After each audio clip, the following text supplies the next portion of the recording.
Like you're used to winning, like you said. Right. You can't accept nothing less. Right, exactly. And that's how it was. Did you have any pushback from like the older girls thinking you all that or whatever? I kind of think that was a given, but at the same time, it's kind of like, what do you expect? Everybody's a senior and juniors on the team, and who is this girl coming up? Mm-hmm. And she's starting? Like, who does she think she is? She's a freshman and she's on our team. So I had to prove that I was supposed to be there.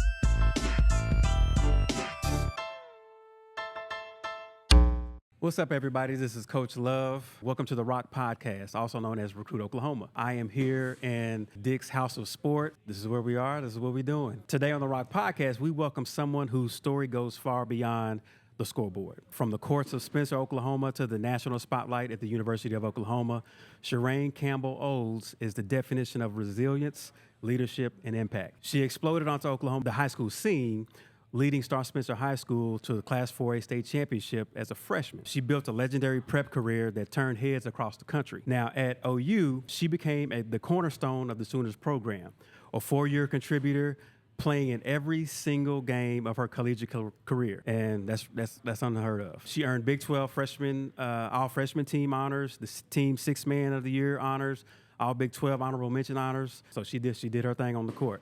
She was elite in the classroom, too. She was named to the 2013 Academic All-Big 12 First Team.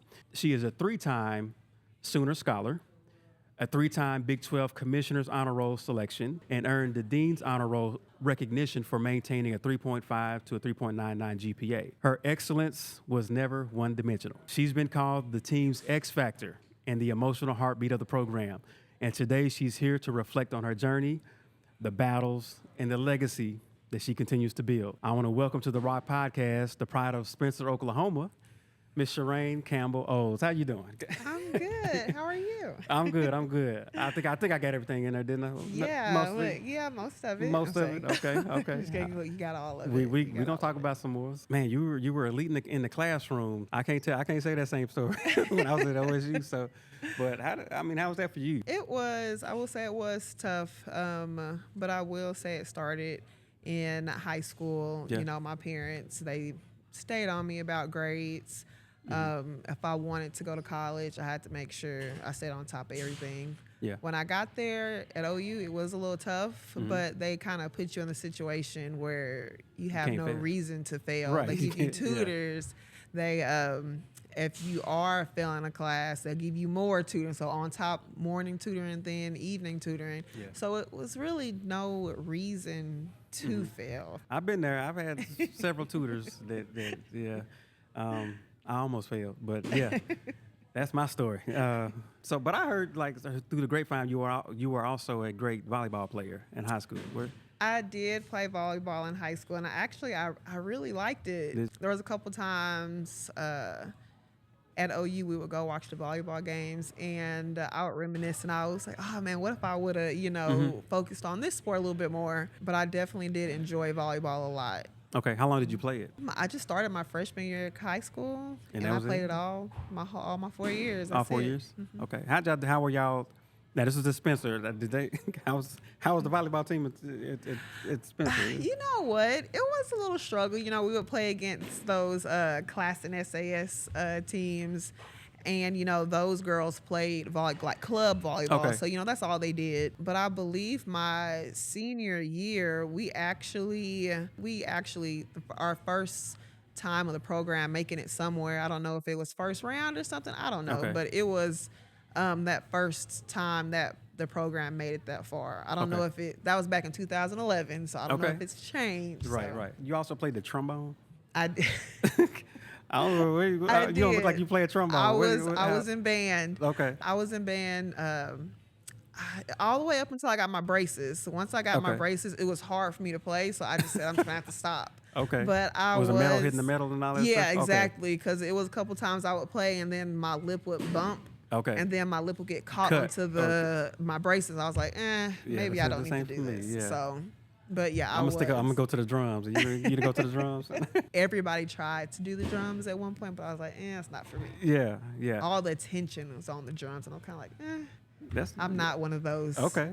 You don't want all the attention on it. So you played with the 12U, AAU national champion team, the Oklahoma, was it Air Oklahoma Stars? Yes, Air Oklahoma Stars. Okay. Yes. Now, did Danielle Gant play with you? She did not play with me. She played with the older team. Okay. So she did not play with me, though. Okay. Because I remember she mentioned the Oklahoma Stars, and I'm like, I really didn't know about it because I was playing arena football, and I was traveling, and I really didn't know much about that during that time period. But she was older than you? Yeah, she was older. Yeah, she played on the older team. Okay. But it was the same. We had the same coach. So now let's kind of rewind back to when, who put the basketball in your hands? How did you start playing on the hardwood? I believe it was my dad that put the ball in my hands, but also my siblings. Okay. They all played basketball before me. So it was one of those things where it was something that was always around. Okay. You had to do it. Yeah. Basically. Basically, we had to do something. So no matter what we did, we just had to, how do I say, like give our all to it. Not make sure we're not just sitting around at the house doing nothing. Right, getting lazy. So, yeah. Exactly. Okay. So you mentioned how many siblings do you have? I have 3. 3? Okay. Yeah, I have 2 older sisters and my brother. He's the third, and then I'm the last. Okay. So. Yeah, you had no choice but to. I mean. Yes. Yeah. They all had something. How do I say that they gave me kind of more so.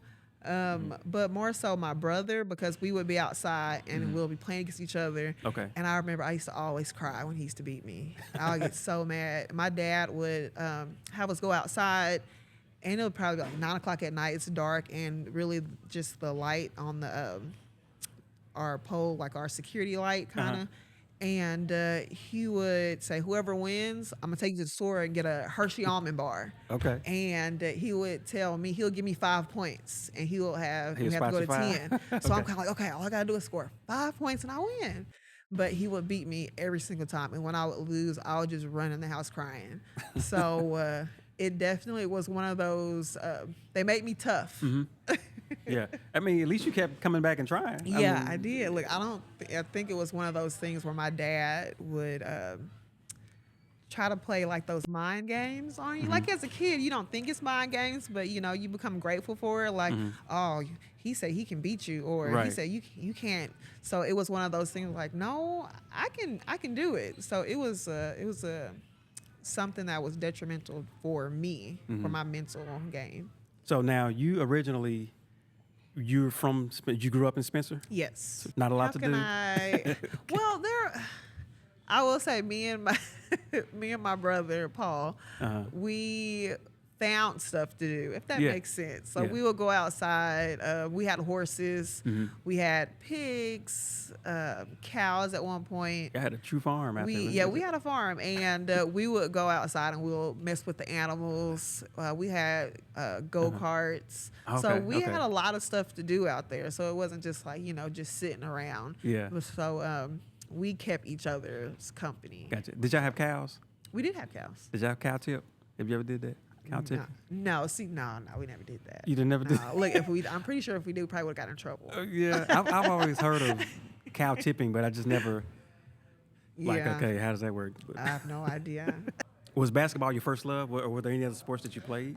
Besides volleyball and stuff. I started off playing t-ball. Okay. And I feel like that's where we all started, me and my siblings. And I was the only girl on a boys team playing baseball. Okay. I was pretty good at it. Yeah. In my eyes, I feel like I was pretty good at it.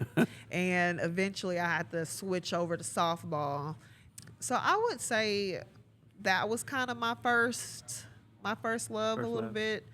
And then like toward middle school, my dad kind of, I don't want to say he made the choice for me, but I think he saw the potential, like, we're going to pick this sport. So. Okay. Were you taller than most girls your age? Yes, okay. I was. Is that kind of why he made the shift? I'm pretty sure. Yeah, because I towered over I have a picture of my softball team, and I towered over everybody. Okay. So, yeah. Did you play first base? I did. Okay.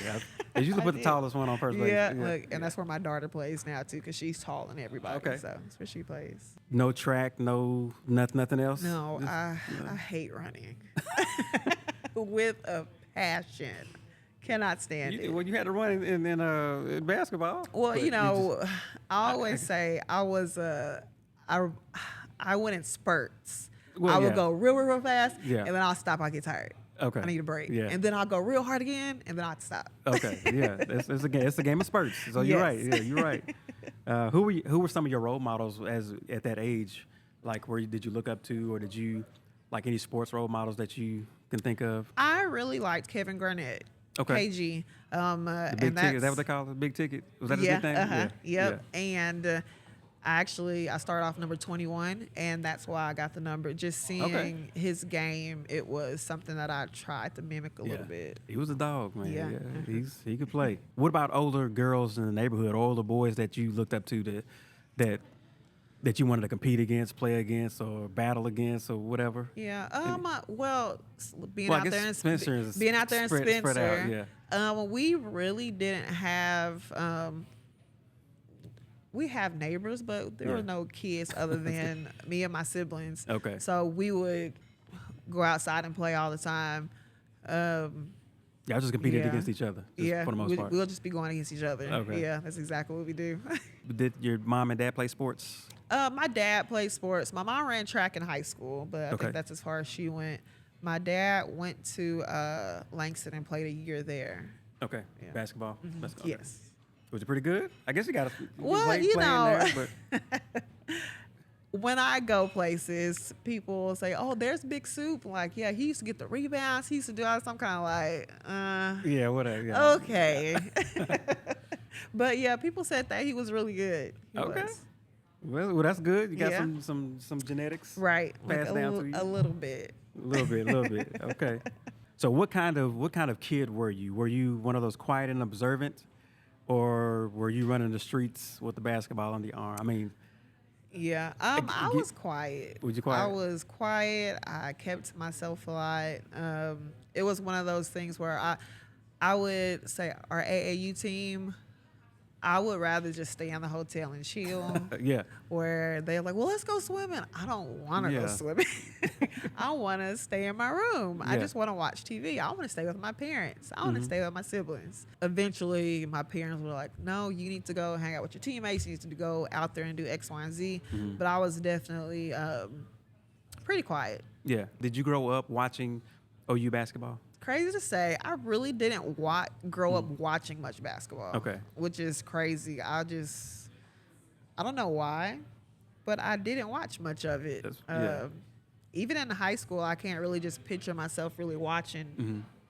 It was, Gotcha. like, it sounds bad though. No, it's not bad at all. Yeah, not bad at all. Yeah. Not bad at all.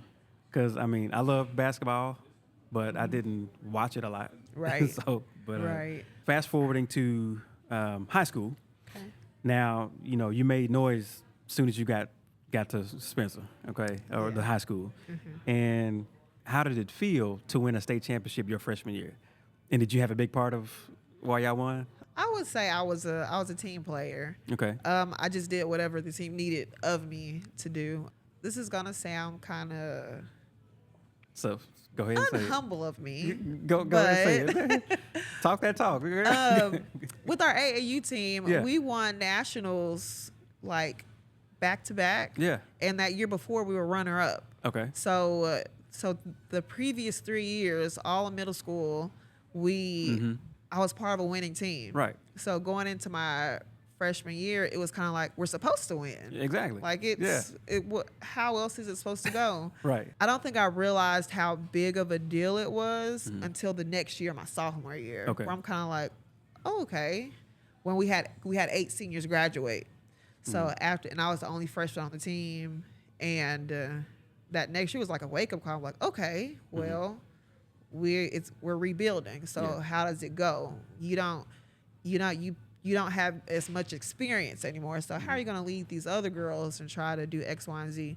So I will say it definitely was. I didn't realize how big of a deal it was until a little later. And so that winning, you're used to winning, like you said. Right. And like nothing, you can't accept nothing less. Right, exactly. And that's how it was. You're right, exactly. So did you have any pushback from like the older girls? You think you all that or whatever? I kind of think that was a given, but at the same time, it's kind of like, what do you expect? Everybody's a senior and juniors on the team, and who is this girl coming up? And she's starting? Like, who does she think she is? She's a freshman and she's on our team. So I kind of think it was a rite of passage, kind of. Okay. A little bit. Okay. If not, that's how I took it. Yeah. So I had to prove that I was supposed to be there. Yeah. So it was, there was some pushback. There was. But I feel like in my mindset, it was always never looking at it as ill. Yeah. Toward, it was just like, okay, I got to prove that I need to be here. Who was the head coach then? Janice Johnson, Miss Okay. Johnson, Now, and Coach Mike. I'm husband. pretty sure they loved having you there, right? The girls had to get over it. I mean, basically either buy in or, I'm going to win a championship here. So. Yeah, they did have to get over it pretty quick. Yeah, how did those following years go? It was rough. It was really rough. To the point there was a lot of frustration for me because, how do you handle from being up here to, kind of dropping a little bit? How are you going to lead unexperienced players? Yeah. And also still doing what you're supposed to do. Right. Like, I'm just a sophomore. Like, I was only 15. I'm like, I just want to play basketball. Right. I didn't sign up really to lead. I just want to play ball. Yeah. It was a wake-up call, but I am happy to say, like, my senior year, we did make it back to state. We got put out first round by a really good Cash team, but I was proud to say that I did make it back to the state tournament. So yeah. What do you remember most about that championship win? What kind of game did you play? Did you have a good game? The championship game. Yeah. It was against Fort Gibson. Man, they always got a squad still to this day. Yeah. Yeah, I know. Honestly, I think I had a decent game. Okay. They double teamed me. Okay. So it was one of those, I'm a freshman, and, I'm getting frustrated. I'm upset. But the seniors, of course, they're doing what they're supposed to do while they're still worried about me. Okay. I still had like 13 points still, but I'm just happy we won. Were you ready for that moment? Like, do you think? I think I was. Okay. I think there are always going to be nerves. Yeah. But I think I was ready for that moment. Okay. Like I said. Did you have a pregame ritual, like before games and stuff like that? I didn't. You didn't?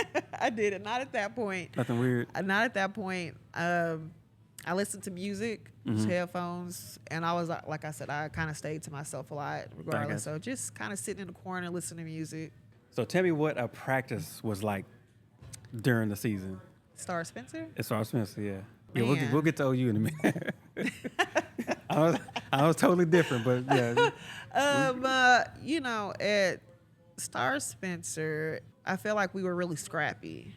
Okay. For like example, one practice we were playing cutthroat. There's no rules. There's no out of bounds. Yeah, no. We're just trying to score. Whoever scores, you stay on. Everybody else, you get off. Exactly.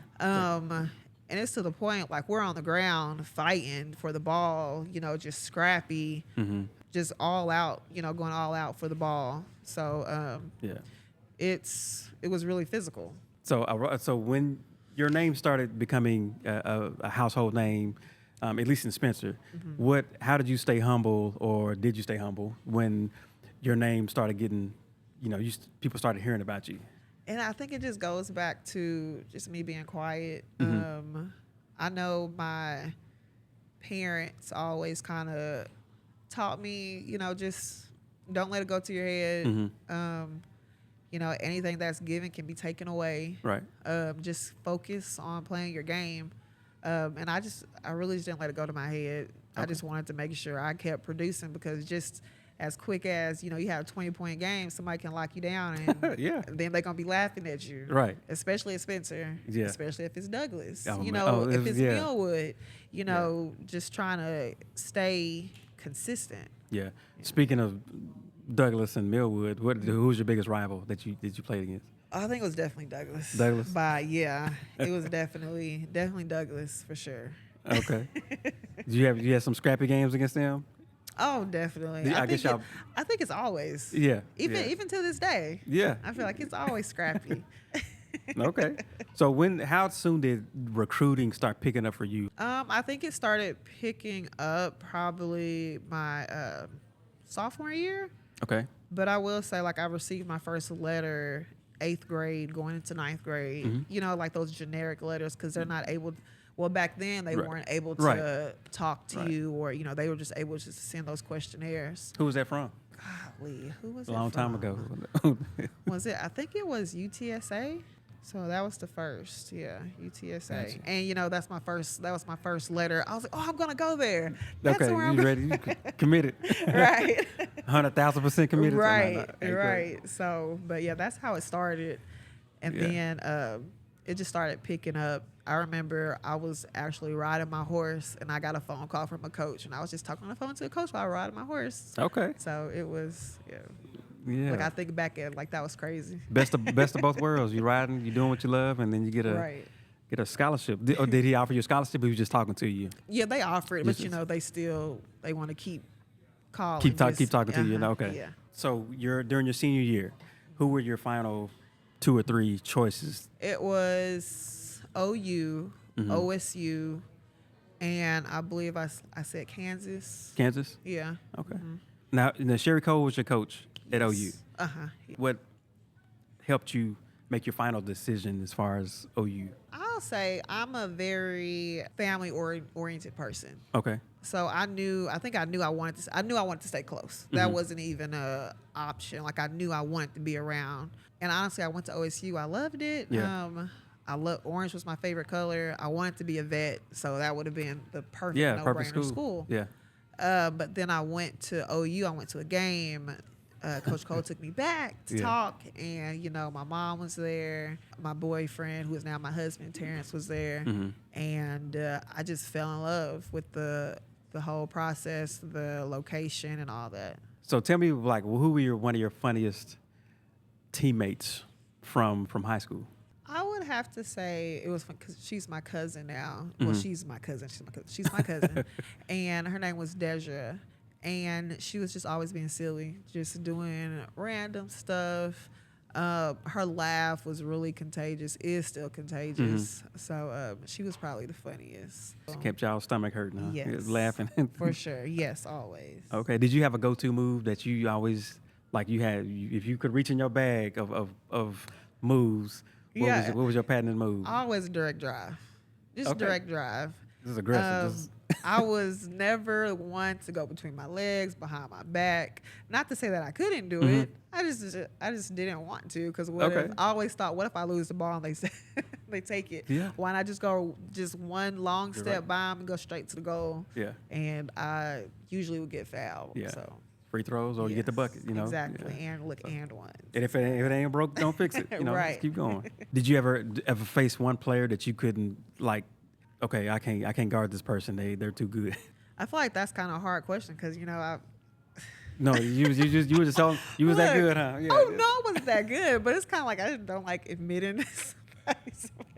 Well, I'm trying to think. I'm trying to think. But you said because there Douglas. were some. I mean, I played some really good players. Any players that you remember that went to the next level? We played against someone. Her name was Honor, and she was a big. Okay. And obviously, I was a big, but I wasn't a true big. So she knew how to use her body. She knew how to do she knew how to maneuver, and she was stronger than me.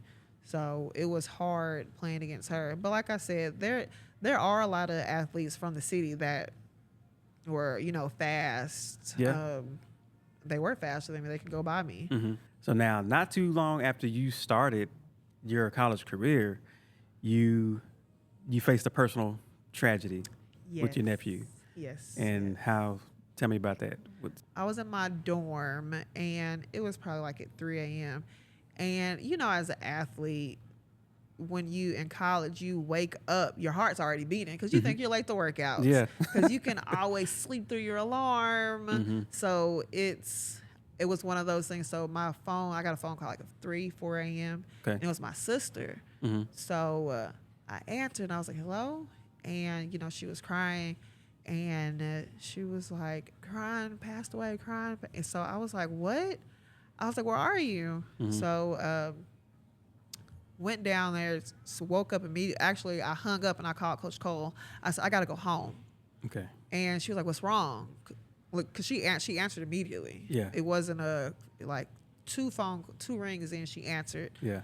And she was like, what's wrong? And I told her, she was like, yeah, definitely just go. Don't worry about classes. I'll take care of it. Don't worry about practice. Just go. Mm-hmm. So went, you know, to the hospital and, you know, just being with my family.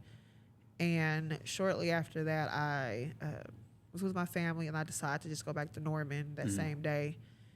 And they were like, well, why are you here? Like, why are you? I was like, I just want to try to, you know, because nothing stops. Yeah. You know, so I just wanted to come back to practice. I just wanted to watch film. I wanted to be here. I don't want to, Get your you mind know, off, I was going to play ball. Mm-hmm. So, and they were a very good support. That night we had Bible study. We had somebody by the name of Jimmy Ann Kite, and she did Bible study with both our basketball team. Okay. And she let me spend the night at her house because I said I just don't want to be by myself. Yeah. So she let me spend the night there. She woke me up. I still went to workouts that next morning, but it was good to have that support from my teammates, my coaches, my family, making sure that, you know, I was okay to keep going, but also, like, you know, I didn't want the attention to be on me. Like, you know, I was worried about my sister. I kept, you know, texting her, you know, so it was tough. Yeah. It was really tough. So, and what was the cause? Was it SIDS? Yes, it was SIDS. Yes, sudden infant death syndrome. Right. Okay. And they really don't know why it happens. They think it's something with the brain that it just tells the baby to forget to breathe. Oh, okay. So, but yeah, so they haven't really. They make strides to figuring out what what it is, what makes that chemical in their brain do that. But I think they haven't found like a complete cause of it. So from that moment on, you made a conscious effort to support the cause and figure out ways. Yes. Tell me one of the ways you. I was on Twitter for a while, and me and my sister, we made a Facebook page trying to push that out there a little bit more. My sister we would make signs, while I was playing, and have his name on it. So just kind of giving out small facts about SIDS and what the doctors say to what they think would help prevent it. Just trying to spread out awareness more so than anything. Did you do a lot of that with your teammates? I mean, too, as well, as far as. Yes. Did they help? Yes, they did. Okay, because they would share the post. They had questions too. Okay. So it was one of those things where they definitely helped me through that. Gotcha. Well, man, I'm sorry for that loss, and but I know that's things happen. You become more resilient, tougher, and learn how to deal with things. And right. So not too long after that, you're still in basketball season. So yeah. And so, I mean, what was it for you? Like your first day at college, like when you. First day of practice, you put on the crimson cream, practice jerseys and all that stuff. I mean, So the first day of official practice, it was definitely a wake up call. You think that the summer prepared you, the conditioning and the early morning weights, and you still have classes in the summer. But that first day, it's like, okay, it's here, and we're there until she says go home. Right. So if we don't do good, we're gonna be here all night. So it was definitely an eye opener, but something that as I look back on, it was fun. It was hard, but it was definitely fun. Okay. So your freshman year, you had Was it 6 man of the year or 12? No. Yes, six man of the year. Okay. Yes. Okay. Now, did you get any? You're the Big 12 all freshman team too, right? Yes. Okay. How did you feel when you learned that you were a part of that team? I was grateful. Were you expecting it? I will say, I don't know if anybody, Elizabeth Donahoe, she played at Edmond North, and she went to OSU. Yeah. Actually. Yeah. And we would go back and forth with Big 12 Freshman of the Week.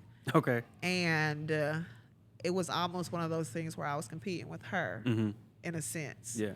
So I felt like I knew I was going to be a part of that team because I've gotten Big 12 Freshman of the Week so many times. Right. But when I got named 6th man of the year, I was like, wow. Yeah. Like I was not expecting that. Sherry Cole, legendary coach, she called you the X factor of the team. On the court, I gave all my energy. Like I would put my body on the line if I needed to. Yeah. Diving for balls, charges. I took the most charges of the team at that time. Okay. I was okay with doing the dirty work. Yeah.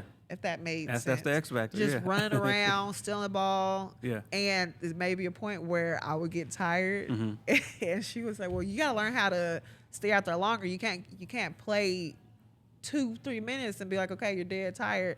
But right. But that just kind of described what I would do. I would just go out there and I would literally just be running, just running. Okay. Yeah. What was your relationship?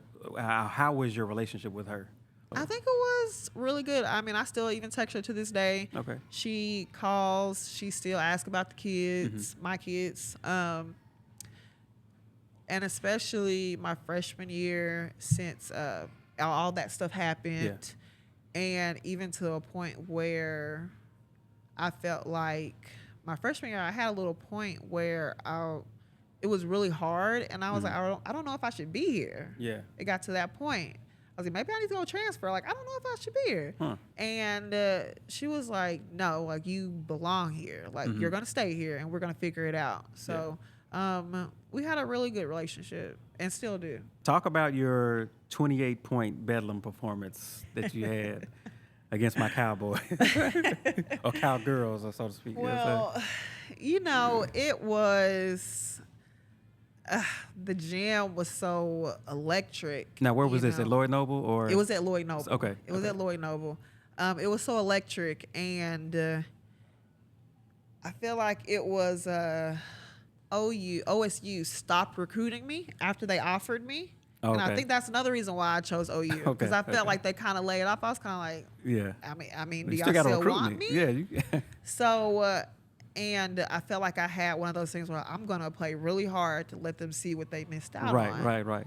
And on top of that, I was playing for my nephew. My sister was in the stands holding up a sign, crying. It was just pure adrenaline. Was it like an out of body experience? Yeah. But, I will say, like, if I talk about those games, I gotta talk about the games where we played at OSU.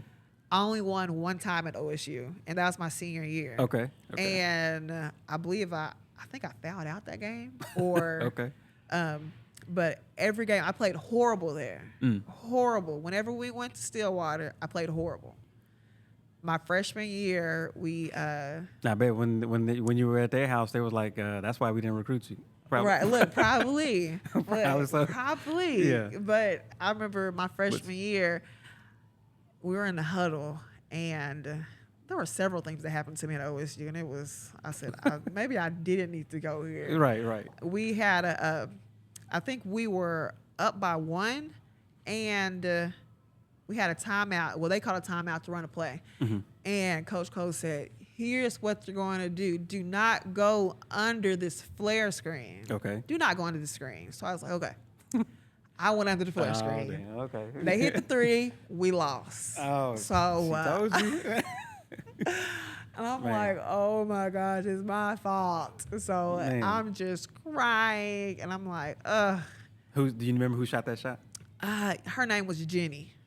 I do. I remember it. Listen, I remember everything. And then don't go under the flare screen. Look, and even the following year, it was so loud in Stillwater. Aaron Ellenberg was dribbling up the floor, and the person I was guarding was about to set a screen. Okay. And I was yelling, scream, scream, but she couldn't hear me. Hear you. And she got hit, and she had a concussion. Oh, dang. And I was kind of like, oh, it's my fault. So, look, Stillwater, That's not your it's place. not for me. That's, Yeah. Still is not your place. Okay. If you were mic'd up during one of your games, what's a phrase that you repeatedly say, or did you just always say it all the time? And one. And one. Always. Even if it was, even if it wasn't a foul, I would still say it. Just because. Look, yeah. sometimes that sells it a little It bit. sounds good, yeah. You know? But yeah, I always yelled and one. But, you know, I led the team in free throws. Okay. So it was one of those things. Okay. Now, you played every single game in college. Like, honestly, I didn't even know that. You didn't know yeah. that? Okay. You don't remember being hurt or anything, or just sitting out a game, or? No, I didn't sit out a game. Now I think about it, Okay. I didn't. So, I mean, I guess I just didn't realize. Okay. Well, yeah, Yeah. you just going, huh? But that's very rare for any college athlete. I mean, Like, I'm just happy that I wasn't. I didn't get injured. Yeah. Because there were a lot of injuries happening within our team. Mm-hmm. Even like my sophomore year, we only had 6 players, Oh, dang. and we had to recruit 2 volleyball players. Oh, really? Okay. Yeah. So, yeah. How'd that go? I mean, could they play? You know, they got out there and did what they're supposed to do. They kind of Got held it rebounds down and- if we needed a break or something. But they scored several times before, so it's not Yeah. like they were just out there. Okay. So, but yeah, they held it down pretty good. Yeah. But what was your mindset just going into every game? I kept my nephew in my head, like my whole was college your- career. Yeah. I feel like that was my rabbit. That's what I would chase. That's what I would play hard for. I mean, I would play hard for my teammates because that's one thing that we would talk about. Like, will you not play hard for me? Yeah. I'm like, yeah, I'll run through a wall for you. Right. So just having, each other. Yeah. How did your nephew's passing shift your outlook? Like not for just as a player, but as a person as a whole? It kind of showed me that, you never know. Because you think of that's not going to happen Right. to my family. It's not going to happen to me. It's not going to happen to none of my circle. Like, it can't happen. Right. And then it does happen. And you're kind of like, okay, what? It kind of like shakes your whole perspective. It shakes your whole world. It just lets you know you never know what somebody's going through. So it kind of puts me into a perspective of I'm very empathetic. So if I see somebody that's probably, not feeling their best, Yeah. or if they're, I'll empathize with them rather than be like, why are you crying? Yeah, what's wrong with you? Yeah. So, and like, that's one thing why I'm a school counselor now. Yeah. So I empathize with kids. I empathize with different adults. So I'm like, well, maybe this is why. Yeah. So I think that kind of sculpted me into the person I am today. Do you think you've ever been seen as a role model? I would say I would hope so. But it's one of those things where I even look at myself where I feel like I still have flaws. So it's kind of like, oh, you may like something that I'm doing. Like, yeah, take that, run with it. If that helps you, become a better you, then great. But I feel like it's nothing where I'm not one to put myself up there, if that makes sense. Yeah. Who held you accountable, like during your hard times, whether it was on the court or off the court? Like who was your go-to person that helped you? I would say my mom, because I know I would call her and I would say, I want to come home. And she was like, no, you're fine. I'm like, well, I want to come home. It's hard. Thanks, Mom. You'll be okay. Yeah. Like, you just got to get through this. You'll be fine. But also our teammates held me accountable. If they saw me not running a sprint to my full ability, like, they would get on to me. More specifically, like Whitney Hand, Jones now, but she was definitely one that stayed on me all through, until she graduated. Did you ever play in a game like just mad? Or don't talk to me. Leave me alone. I just want to hoop. I kind of want to say OSU. Kind of like I was just playing. Yeah. You get to Stillwater, you turn into Jekyll and Hyde. I don't know what happened when I go to Stillwater. It's crazy. Look at something in the air down there. Oh man. What do you think OU taught you more, basketball IQ or emotional maturity? I would say emotional maturity, just because there are so many things that you have to navigate. It's kind of like you're not an adult because you're not in the real world. However, you're still responsible for doing X, Y, and Z. Yeah. If you don't think you're gonna do it, we're gonna push you a little bit harder to see. We're gonna break you, almost to the sense. Yeah. There was a season we were 18 and 15, and it was my junior year going into my senior year. We had our end of season meeting with our seniors. They said, "Okay, bye, seniors. Yeah. You guys can go ahead." And that next day we came in. They said we got workouts tomorrow. We're kind of like, "What? Like we just finished. Like we just played. Right. We played yesterday, and we had a meeting today. And you're saying we were working out again tomorrow? Yeah. So we're kind of like, okay." Come into the gym. They locked the locker room, and said, They locked you in? No, locked us out. Oh, locked they you out. said Okay. if you're not gonna earn, you need to earn that. Yeah. It's a so privilege. they made us go to the guest locker room and get dressed. Dang. And when I say that was one of the toughest practices or workouts we did, we're at the top of the Lloyd Noble. We had to run 18 laps. No, we ran 15 laps because we lost 15. Around that top level. 15 laps. And then we had the jump rope. That's a long way. For 2 minutes So as a team, we had the jump rope for 2 minutes with nobody messing up. We did it 15 times. That's the work. Oh, boy. 15 times. Okay. So every time somebody messed up, we started over. And we've gotten into many fights with stuff like that. Listen. Come on, man. What you doing? And it was the same person messing up. So yeah, man. It was, kick him out the team. Kick him out. Yeah. And it was crazy. And we were just dead tired after that. And we're just thinking, like, this is just the first day. What are we going to do? So we're like, we got to hold on to each other, but also holding ourselves accountable. Yeah. So when I say that was probably one of the toughest postseason, preseason, summer, it definitely put things into perspective for me. Because even now, when I say I got to wake up, I'm like, at least I don't got to wake up and run. Right. Yeah. All right, so I'm going to go through a rapid fire list of things, and then you can just one or the other, and you just answer whatever comes to mind, okay? Okay. An OU hoodie or an OU Letterman jacket? Hoodie, for sure. The hoodie? Okay. Fast break bucket or lockdown defensive stop?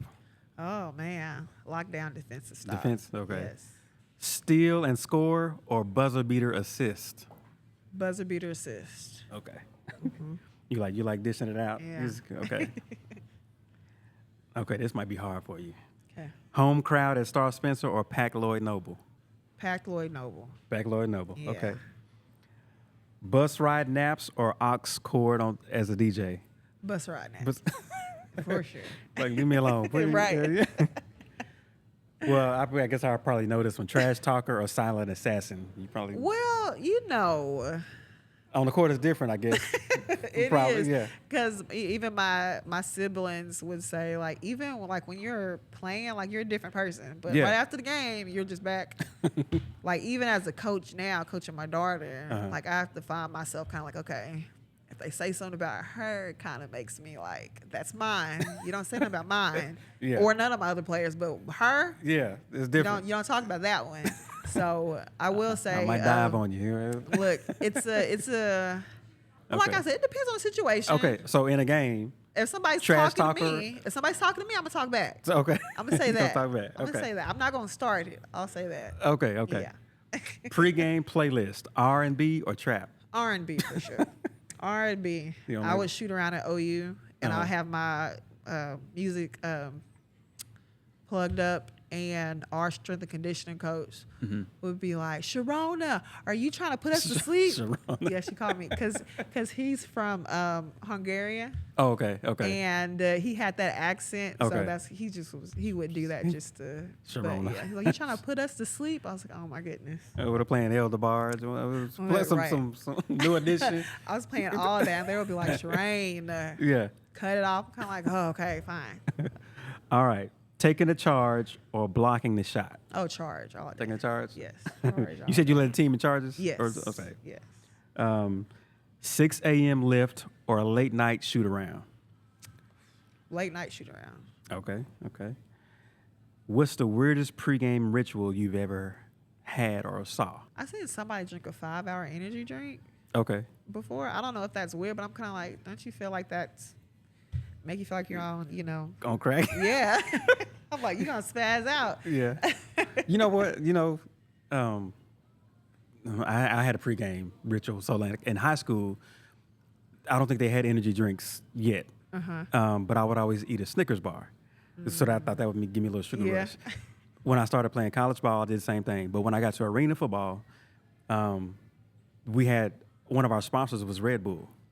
Oh. And they would put Red Bulls in everybody's locker. And I think that kind of turned me on the energy drinks. And I had a hell of a game. But but that's when I started drinking the Red Bulls and stuff like that. So hey, if it works. It works. But yeah. Do you remember the funniest teammate prank moment that you've ever witnessed or pulled, or did you pull one yourself? Oh, man. I know this isn't funny. Okay. We lost a road game, and Coach Cole's birthday was the next day. So she was upset with us. Oh, my goodness, so mad. But we already had planned to blow up the balloons and stuff and fill up her office. So we were just in there. It was like 3 of us just sitting in silence, blowing up the balloons, just throwing them out, filling up the whole thing. So wasn't really that funny now then, but it was funny now. I think about it. But I got you. What's your favorite coach quote you still hear in your head to this day? Stay off the ground. Definitely. She was talking to you? Yes. Just talking to me. Stay off the ground. Because you was always diving out. I was always on the ground. Like, I would drive, and I would I'm trying to get the foul. Like, I'm putting it all out there. Would just be falling for no reason. Sometimes I'll fall for no reason. Also, my daughter does that now, so I'm like, okay. You tell her the same thing. Stay off the ground. Karma. I said, this is karma. And I get so mad. She'll get up and she'll be limping. I was like, well, what do you expect? You just fell on the ground. Yeah. So I'm asking my dad, when did I stop falling? Yeah. Can you let me know? And he was like, you just figured it out. I said, I can't take this. We have to do something. Well, now, okay, so now you were always on the ground, but you always stayed healthy. You stayed healthy throughout your entire career. I did. I may have sprained my ankle. Okay. Well, actually, no. I will say my going into my senior year, I had to get my knee scoped because I had some loose cartilage. But I didn't have to miss. No, it was no in season. But yeah, I stayed. I think my knees were the real injury, and I had bad ankles. Okay. Like, I had to wear, they call it robotic ankles, where I had to strap them on. I would get my ankles taped, and I would get straps on my. So I had horrible ankles. If you could relive one moment from your basketball career, which moment would it be? When we went to the Sweet 16, my sophomore year, and we beat UCLA. And it was a win and go home situation. Okay. So we won, and then the Sweet 16 was here in Oklahoma City. Gotcha. And that's when we only had 6 players, and 2 of them were volleyball players. Oh, okay. So and y'all that made was it that far? Yeah. So that was a great. It was like, we're not supposed to be here kind of moment. Yeah. But it was kind of a Cinderella type thing. Exactly. Yeah. If you weren't hooping, if you weren't a basketball player, I think you mentioned veterinarian before. Yeah. That would be something you would be doing after? I think so. Or- I think I would have went straight to being a vet if I wasn't playing basketball. I think I would have definitely went to OSU. So you loved animals and stuff. I mean, I guess do. you grew up around. Yeah, I grew up on a farm. The whole farm, So, yeah. and my uncle is a game warden, and my other uncle, he's into agriculture big. So, If OU made a docuseries, okay, while you were there, yeah, what do you think the title would be? it would have to be something like charges, something to do with charges and getting fouled and being an X factor. Just like Okay. something about hustle, something Okay. of that nature. Who you think would play your role? See, I don't even watch movies like that. You don't know nobody. Look, I looked at that. I said, if he asked this, I'm not going to know what to say. Yo, so you don't watch TV enough to know Look, that, I'll play me. you play yourself? Okay. Oh, my goodness. But you couldn't move around like you used to, though. All right. You're right, I can't. You're right. You got to get you a stunt double. You're right. I can't. Who would be the one teammate you would want on your team in a pickup game? You pick a player and also pick who you would want as your coach. Okay. I would pick Erin Ellenberg because she can Okay. shoot. Okay. And in my if we're talking about back when I was at OU, I can play some defense because she can even defend too. But she's a Okay. really good shooter. And as a coach, I would pick Whitney Hand. After you graduated and, kind of started living your life, you have children and everything, was it hard to walk away from the game after you finished? Did you want to go to the WNBA? No, You didn't? did Okay. not want. Yeah, So it wasn't hard to walk away and from no, it? it wasn't. I think my senior year, I kind of knew this was it, especially with my knee starting hurting, and I was ready for the next thing. Yeah. No, I was ready for the next thing. So you were at peace with. Yeah, I was with at peace with it. Like even after, because we played, I think we played Stanford or at Stanford. No, we played Stanford. And after that, I was sad, crying, because knowing this is it. But kind of like, probably like a couple hours later, I was like, well, that's it. That was my last college game. Yeah. And I said, I don't got to worry about this no more. I got to worry about that. I was like, you know what? Getting up, I'm yeah. ready to figure out what life is without basketball because I've been playing it for 20 plus years. Right. Without, Straight. yeah, without no break. And I'm kind of Yeah. like, this is going to be, I'm ready. So what have you poured your energy into since you stopped playing? Shortly after I stopped, I did get pregnant, and it was I wanted to have kids. Like I wanted a family. So shortly after graduating 15, I had my daughter in 16, and just kind of pouring into just a family. Yeah. Just that family dynamic that I don't want to say I was missing it while I was at OU, but I know I missed a lot because I was always gone. So, but yeah. If you could build a program today for young girls in Spencer, or Yes. just in the city in general, Yes. what would that look like? Like, what would you focus on? Making it affordable. Basketball nowadays is really expensive, and I actually, like I said, I'm coaching a team now. Okay. And just wanting to make sure that they understand that to be humble. Yeah. You don't have to. You can be really good and just play your game, You're right. but also you don't have to take what somebody else is giving you. Okay. If they give it to you, give it back. Okay. Look, and I tell all my players, I tell my parents, if somebody does something, you can. There's nothing wrong with playing physical. Yeah. It's part of the game. Yeah. As long as you keep it within means. Yeah. Keep Like, it legal. hey, Keep play it- your yeah. game. Teaching them how to be humble, play hard.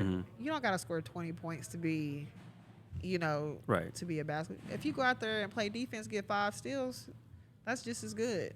Like, you don't have to come out and just be amazing Right. off the bat. Yeah. Like, just come out here and try, and we'll figure everything else out. Yeah. I've known several players that will, like, they'll hit a quiet 25 points game. I mean, just 2 points here, 3 points there, Yeah. a steal, free throw. I mean, SGA, for example. I Right. mean, he just methodically just gets 30, 40 points in a game, Right, he just and lets you're it like, come okay. to him. Yeah. Like, he's not even forcing anything. Yeah. Yeah. If you had one message for young girls, struggling with confidence or self-worth outside of basketball. You know, I know, like you said, in the game, you're saying you don't have to force this, you don't have to do that, you don't have to be this to do all of that. Outside of the game of basketball or sports, period, what type of advice would you give young ladies, or young girls for confidence and self-worth? Yeah, I would say just be yourself. You know, everybody's different. You don't have to compare yourself to others. You know, for a little bit when I was in high school, you know, I found myself trying to compare and, you know, well, they're girly, you know, they're doing this. And I'm kind of like,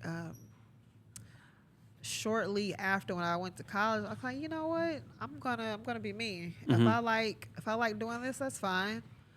But just being yourself, don't worry about too much what everybody else thinks, because at the end of the day, their opinion doesn't matter. Right. And I'm pretty sure 9 times out of 10, they got some own stuff going, something within their self. So just being confident enough just to have that positive self-talk within yourself. It all starts with you. Yeah. So not worrying about what other people, all the naysayers. Yeah. When you mentioned that, a phrase or a quote came to mind when you said, you know, be yourself. Be yourself. Everyone else is taken. Yes. And so, just stop worrying about, like you said, just stop trying to be like the Joneses or this, that, and that. You know, just do yourself, be yourself. Yeah, and run your own race. Everybody else is doing their own thing, so you run your race for sure. Yep. Now, of course, you being a competitor, playing basketball and things, and, you know, life, well, just like in a game, there's momentum shifts. Yes. Okay? It could be positive, it could be negative, you know, in your life. And what do you think one momentum shift in your life, or what was one that shifted your momentum? I would say, you know, I feel like you can have several of those, you know, throughout. Yeah. I will say that was a momentum shift, but even fast forwarding to now is figuring out how to separate from being a parent and your kid's coach. A coach. Yep. And like I always say, like, you know, with all my, you know, because I have 4 and 3 are in sports, and even my husband Terrence, you know, he was an athlete too, and I know he's figuring out dad and coach, because he gets on. I have to tell him, he gets on to our son. I'm kind of like, calm down. He's figuring out, like, you don't yell at such and such like that. So let's try to figure it out. But it's different, Mom. It's different. But at the same time, if it's me and Sky, I find myself getting on to her really hard, and I have to take that step back. I'm like, okay, calm down. You don't want to make her not want to play. So I feel like this momentum shift is trying to figure out how to separate the two, how to not get her to the point where she's getting burnt out, even at home, being wife, on top of having a 1-year-old and still coaching, holding him while I'm practicing. You got a lot going on. It's a lot. It's a lot. So I feel like I'm at that. I will say I'm starting to figure it out. Yeah. And I'm You're in the middle of a momentum shift right now. Exactly. Exactly. I'm in it right now, and I'm starting to figure it out. He's old enough where the youngest is old enough to where he doesn't need to be around me all the time. So I'm able to pour into myself a little bit. Yeah. Because, you know, right after 15 graduated, 16, boom. So I am getting to that point where, like you said, it's a momentum shift happening right now. Yeah. And just figuring it out day by day, giving myself grace while also trying to give my kids grace. Yeah.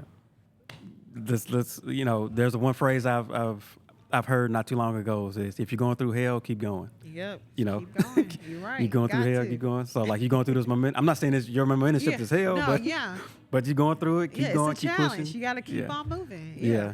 Keep on moving. But thank you.